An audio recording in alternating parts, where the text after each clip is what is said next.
Bienvenue sur cette animation de l'espace. On voit au fond le soleil. Et si on va plus en détail, on voit la Terre. Voilà notre planète Terre. Et là tout de suite, nous allons voir la carte du ciel. Voilà. Bonjour et bienvenue sur la carte du ciel du 14 avril 2018. Donc, durant la journée, vous pouvez observer, pour ceux qui peuvent, le soleil avec l'activité solaire du jour. Bien sûr, observez-le avec un filtre solaire si vous avez un télescope, ou sinon protégez vos jumelles du soleil. Voilà. Et sinon, au coucher du soleil, vous allez avoir Vénus à observer, un objet comme une étoile brillant dans le ciel, sauf que c'est une planète. Ensuite, vers à peu près 10 heures, vous pouvez observer Aldébaran, Bételgeuse, Sirius et la petite étoile Rigel. Nous avons aussi le toujours visible la nébuleuse d'Orion.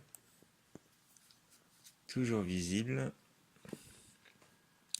Ensuite, nous avons les Pléiades à observer après Aldébaran sur la droite. Les Pléiades sont observables aussi bien au télescope qu'à la jumelle, sauf que au télescope on voit plus de détails qu'avec la jumelle, mais voilà. Ensuite vous avez bien sûr la Voie lactée à observer. La Voie lactée, il faut plus attendre environ 11 heures que la nuit soit bien tombée. Voilà, mais après à 11 heures on n'a pas forcément le même ciel. Et en plus vers 11 heures, vous voyez que on commence à voir Jupiter. Vers 11h30 minuit, elle est observable. D'ailleurs, on va aller voir ce que l'on peut observer sur Jupiter. Parce qu'à des fois, on peut observer la tache rouge et des soirs non. Et le 15 avril à minuit, il n'y a pas de tache rouge de disponible. Par contre, il y a les différentes traînées qui sont disponibles. Il y a les satellites qui sont disponibles aussi, Europe, Io et Ganymède. Bien sûr, là, il n'y a pas d'éclipse auprès de Jupiter parce que les satellites ne passent pas devant Jupiter, tout simplement. Sinon, on voit l'ombre des satellites. Voilà. Ensuite, vers à peu près 4-5 heures du matin, oui, voilà, 4 heures, 5h12 même du matin, nous avons Saturne qui est visible. On va un peu zoomer.